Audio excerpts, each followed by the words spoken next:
Assalamualaikum warahmatullahi wabarakatuh. Halo semua, perkenalkan nama saya Amelia Dewi Santikno dengan NIM 230302041127. Kali ini saya akan membahas tentang proliferasi sel, mulai dari definisinya maupun jenis-jenis gen yang berperan dalam proses proliferasi sel. Sebelum masuk ke materi, saya akan bertanya, mungkin apa ada yang sudah tahu tentang proliferasi sel?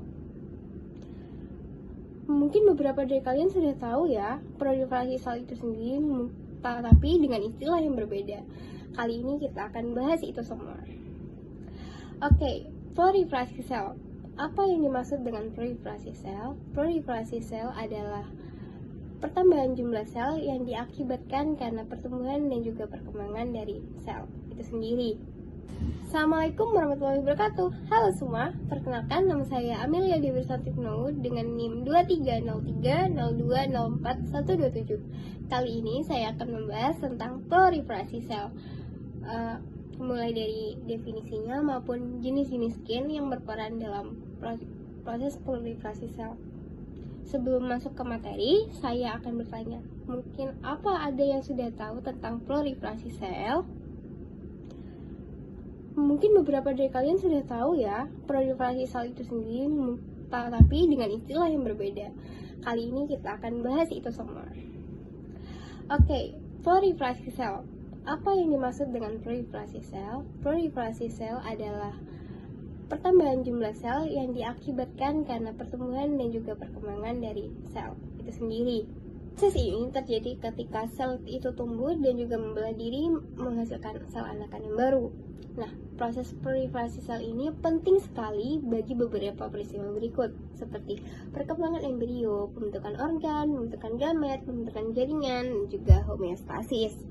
Mengapa sih proses proliferasi sel ini sangat penting bagi peristiwa-peristiwa yang telah disebutkan tadi? Yang pertama, proses proliferasi sel penting dalam pertumbuhan dan perkembangan embrio, di mana sel hasil pembuahan akan berkembang menjadi organisme yang kompleks. Yang kedua, proliferasi sel ini berperan penting dalam pembentukan organ dan juga pembentukan jaringan.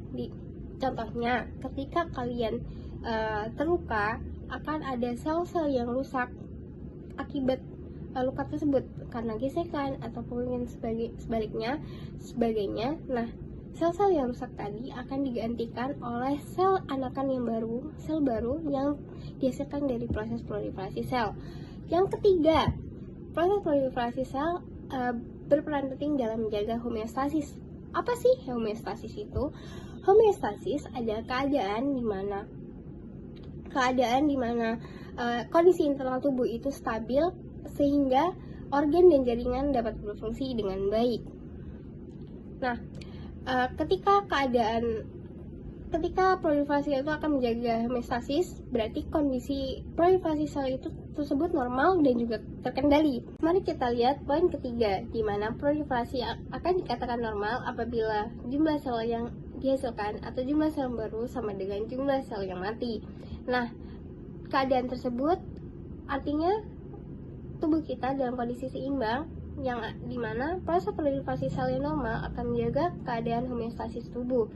Namun ada beberapa gangguan dari peristiwa proliferasi sel itu sendiri. Ketika proliferasi sel ini tidak terkendali, maka sel-sel tersebut akan terus membelah dan tidak berhenti meskipun sudah mencapai target yang diinginkan.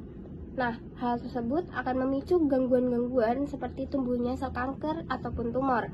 Nah, sel kanker itu sendiri adalah sel yang merupakan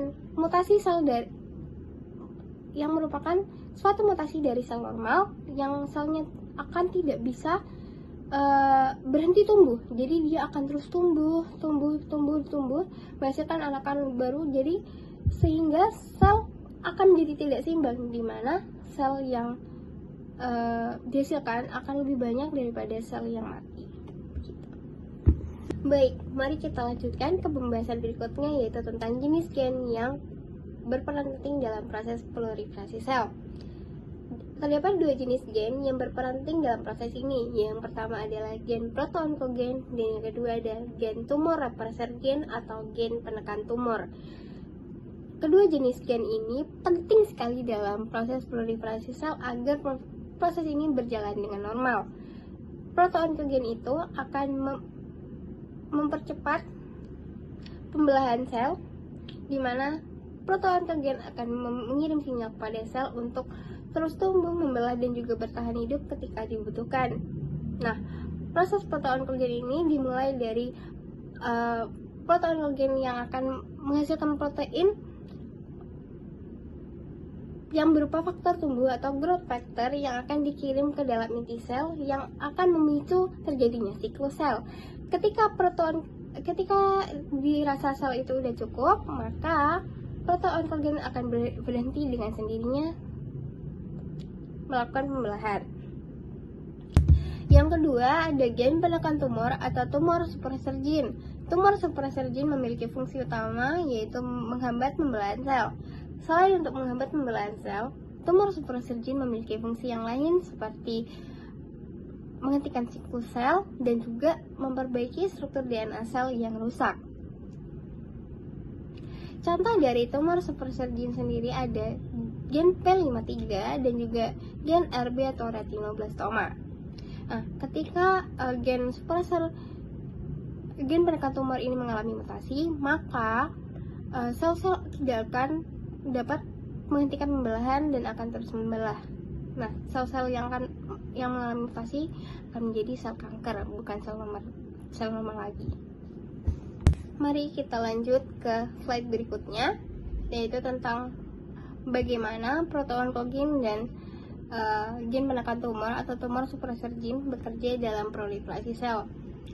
Yang akan dibahas terlebih dahulu adalah bagaimana protoonkogen bekerja dalam proliferasi sel.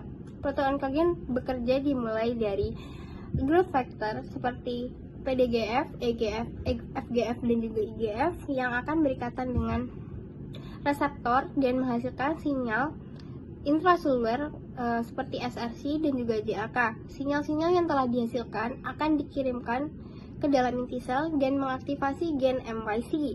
Gen MYC ini penting merupakan protoonkogen penting yang merupakan faktor transkripsi.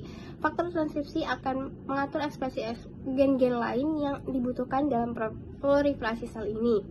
Aktivasi gen MYC ini dapat meningkatkan produksi siklin D1, D2, dan juga D3 yang akan mengaktifasi adanya CDK4 yang akan membantu sel untuk melewati fase D1.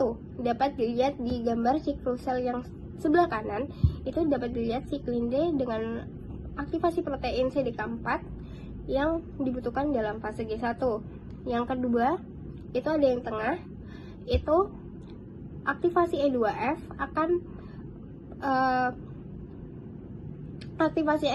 akan memicu ekspresi dari siklin E dan juga siklin A yang akan mengaktifasi CDK2.